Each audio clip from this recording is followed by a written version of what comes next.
Hello अस्सलाम वालेकुम। आज हमने पढ़ना है आइसोटोनिसिटी। आपके पास पेपर में पूछा जाने वाला बहुत ज़्यादा इंपॉर्टेंट टॉपिक है। आइसोटोनिसिटी या आइसोटोनिक सॉल्यूशन को पढ़ने से पहले हमने पढ़ना है ऑस्मोसिस, क्योंकि आपके ऑस्मोसिस के अमल की वजह से ही आइसोटोनिक सॉल्यूशन या आइसोटोनिसिटी क्रिएट होती है। इस डेफिनेशन को हम देख लेते हैं। A process by which the molecules of a solvent tends to pass through the semi-permeable membrane from the less concentrated solution into a more concentrated solution। कहते हैं कि ये वो अमल होता है जिसमें आपके सॉल्वेंट के मॉलिक्यूल आपकी झिल्ली में से पास हो रहे होते हैं। जहाँ पर कम मिकदार में मॉलिक्यूल पाए जाते हैं या कम गाढ़े मॉलिक्यूल ज़्यादा गाढ़ी वाली जगह की तरफ हरकत दिखाते हुए महसूस होते हैं, उस अमल को हम ऑस्मोसिस कहते हैं। अब इस डेफिनेशन को माइंड में रखना है, क्योंकि आपका जो आइसोटोनिक का टॉपिक है वो टोटली ऑस्मोसिस के ऊपर डिपेंड करता है। अब आप ये देखें, ये आपकी एक सॉल्यूशन है, ठीक है, ये सॉल्वेंट है और सॉल्वेंट के अंदर आप सबको पता है क्या चीज़ें होती हैं, सॉल्यूट होते हैं और इसके अलावा क्या होता है, सॉल्वेंट होता है, ठीक है। सॉल्यूट होते हैं और सॉल्वेंट होता है, और मिक्सचर क्या कहलाता है, सॉल्यूशन कहलाता है। ये चीज़ आपकी क्या है, सेमी परमिएबल मेम्ब्रेन है, और ये आपका क्या है, खाली वाटर है। तो ऑस्मोसिस के प्रोसेस को देख लें। इसमें क्या हो रहा होता है कि जो आपके मॉलिक्यूल है वो किस डायरेक्शन में मूव करेंगे, वो इस डायरेक्शन में मूव करेंगे, क्योंकि यहाँ पर नमक की मिकदार या सॉल्यूट पार्टिकल्स की मिकदार लेस है। तो वहाँ पर जो मिकदार लेस है, कम मिकदार है, सिर्फ वाटर मॉलिक्यूल है, तो वो जहाँ पर ज़्यादा गाढ़ा मॉलिक्यूल है वो उसकी तरफ मूव करेंगे, और ये प्रोसेस आपका ऑस्मोसिस प्रोसेस कहलाता है। आपकी जो आइसोटोनिसिटी का भी प्रोसेस है वो इस ऑस्मोसिस के ऊपर डिपेंड करता है। आइसोटोनिसिटी देख लें। If a solution filled membrane is placed in a solution of higher solute concentration that its on the solvent can pass in any direction। कहते हैं कि वो सोल्यूशन, वो झिल्ली से भरा हुआ सोल्यूशन, जब आप उसे किसी भी सोल्यूशन में अगर रख देते हो, किसी भी महलूल में रख देते हो, क्योंकि वो उसके अंदर सॉल्यूट पार्टिकल्स की मिकदार ज़्यादा है, उस महलूल के अंदर उसके जो सॉल्यूट पार्टिकल्स हैं उसकी मिकदार ज़्यादा होने की वजह से उसके अंदर एबिलिटी होती है वो किसी भी डायरेक्शन में मूव कर सकता है, ठीक है। तो वो किसी भी डायरेक्शन में जब मूव कर सकता है, फिर इसमें क्या बात हो रही है कि solution until equilibrium establish on both side of the membrane. अब जैसे कि आप इस पिछली वाले डायग्राम में देख चुके हो कि उसमें जो पार्टिकल्स होते हैं जहाँ पर वाटर मॉलिक्यूल्स था, क्योंकि उसमें नमक की या फिर सॉल्यूट पार्टिकल्स की मिकदार कम है, तो वो गाड़ी वाली जगह की तरफ मूव कर रहा था। तो इसमें भी यही बात है कि जो कम सॉल्यूट पार्टिकल से या फिर कम गाड़ी वाली जगह से ज़्यादा गाड़ी वाली जगह की तरफ मूव करना, और तब तक मूव करना जब तक दोनों साइडों में बराबर कंसंट्रेशन या फिर मिकदार कायम ना हो जाए। तो इसमें यही बात इन्होंने एक्सप्लेन किया है। कहते हैं कि वो pressure, the pressure responsible to produce osmosis is term as a osmotic pressure. कहते हैं कि वो प्रेशर जो ऑस्मोसिस की वजह बनता है उसे आप क्या बोलते हो, ऑस्मोटिक प्रेशर बोलते हो। अब आपका जो बॉडी फ्लूइड होता है, ठीक है, उसमें आपका खून आता है और आपके आंसू आते हैं, उसका जो ऑस्मोटिक प्रेशर होता है वो कितना होता है, 0.9% NaCl, ठीक है। इस चीज़ को याद रखिएगा, ये आपके MCQs के भी हवाले से एक इम्पोर्टेंट पॉइंट है। जो जितना आपका ओवरऑल आपका ब्लड हो गया, आपका ओवरऑल जो बॉडी फ्लूइड होता है उसमें नमक की मिकदार कितनी होती है, और या फिर वो कितना कंसनट्रेटेड होता है, 0.9% सोडियम क्लोराइड सोल्यूशन होता है हमारी बॉडी का जो फ्लूइड होता है। कुदरती तौर पे उसकी जो कंसनट्रेशन होती है वो इतनी होती है। Solution with a lower osmotic pressure than the body fluid or a 0.9% sodium chloride solution are commonly called the hypotonic solution। कहते हैं कि वो solution जिसमें आपका जो बॉडी फ्लूइड होता है या फिर बॉडी फ्लूइड में सोडियम क्लोराइड की मिकदार 0.9% नहीं होती, उस सोल्यूशन को हम हाइपोटोनिक सोल्यूशन कहते हैं। हाइपो का मतलब होता है लेस, ठीक है, सोल्यूशन वो सोल्यूशन जिसमें 0.9% सोडियम क्लोराइड मौजूद नहीं होता, उस सोल्यूशन को आप क्या बोलते हो, हाइपोटोनिक सोल्यूशन बोलते हो। हाइपो से याद रखिएगा, हाइपो का मतलब होता है लेस। इसके बरअक्स होता है हाइपरटोनिक। हाइपर का मतलब होता है मोर।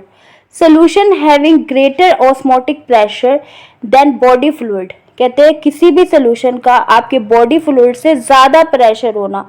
क्यों? क्योंकि उसमें आपके सोडियम क्लोराइड की मिकदार ज्यादा है, तो वो सोल्यूशन क्या कहलाते हैं? Hypertonic solution. हाइपरटोनिक सोल्यूशन वो सोल्यूशन होते हैं जिसमें जिस सोल्यूशन की जो मिकदार होती है फ्लूइड पार्टिकल्स की 0.9% सोडियम क्लोराइड की जो मिकदार होती है वो ज़्यादा होती है, आपके बॉडी फ्लूइड से ज़्यादा होती है। क्योंकि आपकी जो बॉडी फ्लूइड होता है वो इस 0.9% सोडियम क्लोराइड के ऊपर काम कर रहा है, आपकी ओवरऑल बॉडी, ठीक है। अगर इससे कम मिकदार में सोल्यूट मौजूद है या सोल्यूशन मौजूद है तो वो सोल्यूशन क्या कहलाएगा? हाइपोटोनिक सोल्यूशन कहलाएगा। और अगर सोल्यूशन 0.9% सोडियम क्लोराइड से ज्यादा है तो वो सोल्यूशन क्या कहलाता है? हाइपरटोनिक सोल्यूशन कहलाता है। A hypotonic solution added to the body system will lose water and this water will be absorbed by the body tissue। कहते हैं कि अगर हम हाइपोटोनिक सोल्यूशन अपने जिस्म के अंदर इंड्यूस करते हैं, मतलब डालते हैं, तो उससे हमें क्या नुकसान होता है? उससे हमें ये नुकसान होता है कि वो सोल्यूशन आपके बॉडी टिश्यू के अंदर जाके जज्ब हो जाता है। जिससे क्या नुकसान हो रहा होता है? उससे ये नुकसान हो रहा होता है, इट में इंड्यूस, ये करवाता है हीमोलाइसिस। हीम का मतलब होता है ब्लड सेल्स, लाइसिस का मतलब होता है ब्रेक डाउन। कि वो जब आपका एक हाइपोटोनिक सोल्यूशन जिसमें 0.9% सोडियम क्लोराइड लेस है, वो क्या काम कर रहा होता है? हाइपोटोनिक सोल्यूशन जब भी आप किसी बॉडी में उसे इंड्यूस करते हो तो वो जो आपके बॉडी के जो सेल और टिश्यू होते हैं उनके अंदर जाके वो चला जाता है, वो सोल्यूशन उनके सेल के अंदर चला जाता है, सेल फूल जाते हैं, फूलने की वजह से सेल रप्चर हो जाते हैं, तो वो प्रोसेस क्या कहलाता है? हीमोलाइसिस कहलाता है। और हाइपरटोनिक सोल्यूशन इसके बरक्स काम करता है। A hypertonic solution added to the body system will have a tendency to draw water from the body tissue. और जब आप 0.9% NaCl से ज़्यादा कंसंट्रेशन वाला सोल्यूशन बना के बॉडी में इंड्यूस करते हो तो वो क्या काम कर रहा होता है? बॉडी के जो टिश्यू का अपना पानी होता है उनको भी खींच लेता है, ठीक है। जिसकी वजह से आपके जो बॉडी टिश्यू होते हैं वो क्या हो जाते हैं? श्रिंक हो जाते हैं, सिकुड़ जाते हैं। और जब आपके बॉडी टिश्यू सिकुड़ जाते हैं तो उससे जाहिर सी बात है आपके जो अपनी बॉडी का पानी होता है वो कम हो रहा होता है, तो आपको मुख्तलिफ पेचीदगियों का सामना करना पड़ सकता है। ये देख लें, जब आपका सोल्यूशन आइसोटोनिक इन नेचर होगा। हम आइसोटोनिसिटी को क्यों डिस्कस करें? क्योंकि फार्मेसी के अंदर आप जितने भी इंजेक्शंस बना रहे होते हो वो आप आइसोटोनिसिटी की बुनियाद पे बना रहे होते हो। आपके कोई भी इंजेक्शंस हैं, आपके आंखों के ड्रॉप्स हैं, आपके कानों के ड्रॉप्स हैं, किसी भी मेडिसिन जो कि फ्लूइड के ऊपर मुश्तमिल है उसकी कंसंट्रेशन आपकी बॉडी फ्लूइड के मुताबिक अगर नहीं होती तो वो सोल्यूशन, वो इंजेक्शन आपकी बॉडी में जाके मसला कर देते हैं। इसलिए उन सोल्यूशन का हमारी बॉडी के फ्लूइड की कंसंट्रेशन के मुताबिक होना बहुत ज़रूरी होता है। इस डायग्राम में देखिए, अगर तो आपका सोल्यूशन आइसोटोनिक है तो आपके जो बॉडी सेल्स हैं उनको कोई मसला नहीं होगा। अगर आपका सोल्यूशन हम इंजेक्शंस की बात करें, अपने डोजेज फॉर्म की बात करें, अगर आपका सोल्यूशन हाइपोटोनिक है, मतलब वो मिकदार जो आपके बॉडी फ्लूइड की है वो उससे कम है सोल्यूशन की मिकदार, ये सोल्यूशन के सोल्यूट पार्टिकल्स की मिकदार कम है, तो वो क्या नुकसान करेगा? आपके बॉडी टिश्यू में जाके मतलब बॉडी टिश्यू में चला जाएगा। उससे ये होगा कि बॉडी जो सेल्स होंगे वो फूल जाएंगे और रप्चर हो जाएंगे। और अगर आपका सोल्यूशन जो आप डोजेज फॉर्म मेडिसिन इंजेक्शन अपने बॉडी में इंड्यूस करवा रहे हो, अगर वो हाइपरटोनिक इन नेचर है तो उससे क्या नुकसान होगा कि आपकी जो बॉडी टिश्यू मतलब बॉडी सेल्स का अपना पानी है वो निचोड़ लेगा सोल्यूशन, और आपकी जो बॉडी टिश्यू है वो श्रिंक हो जाएंगे। और ये कंडीशन क्या कहलाती है? हाइपरटोनिक कहलाती है। अब यहाँ पर भी कुछ देख लेते हैं। Solution for the injections for application to the mucus membrane and solution for ophthalmic use must be made isotonic with the tissue fluid to avoid the pain and irritation. कहते हैं कि वो सोल्यूशन जो कि स्पेशली जिसके आप injections बनाते हो या फिर आप अपनी झिल्ली के लिए बना रहे होते हो, म्यूकस मेम्ब्रेन होता है आपके ऑर्गन की जो झिल्ली होती है, ठीक है, जैसे कि and solution for the ophthalmic use, आपकी आंखों के ड्रॉप्स वगैरह, उसकी जो कंसंट्रेशन होनी चाहिए वो क्या होनी चाहिए, आइसोटोनिक होनी चाहिए। अगर वो आइसोटोनिक नहीं होगी तो उससे ये मसला होगा, आपकी आंखों में से आपको पानी निकलना शुरू हो जाएगा और खारिश महसूस होगी, दर्द महसूस होगा। तो उस चीज़ को अवॉइड करने के लिए आप जितने भी इंजेक्शन या जितने भी फ्लूइड फॉर्म, ठीक है, या लिक्विड फॉर्म में फार्मास्यूटिक्स के अंदर मेडिसिन या फिर इंजेक्शंस बना रहे होते हो, सिरप्स बना रहे होते हो, इट मस्ट बी आइसोटोनिक, ताकि आपकी बॉडी में जब जाएं तो वो मसला क्रिएट ना करें। The mostly widely use isotonicity modifier are the dextrose and sodium chloride. कहते हैं कि आपकी फार्मास्यूटिकल के अंदर ये जो आइसोटोनिसिटी मॉडिफायर का मतलब है कि ये आपके सोल्यूशन या और आपके इंजेक्शंस की आइसोटोनिसिटी को बरकरार रखते हैं, ठीक है। तो वो कौन से ज़्यादातर एक्सिपिएंट यूज होते हैं, डेक्सट्रोज एंड सोडियम क्लोराइड। ये चीज़ भी आपके एमसीक्यूज के हवाले से बहुत ज़्यादा इंपॉर्टेंट है। फिर application of isotonic solution in the pharmacy, पहले भी मैं आपको बता चुकी हूँ, इसमें भी डिस्कस कर लेते हैं। Isotonic solution are used in the physiological experiment and tissue culture.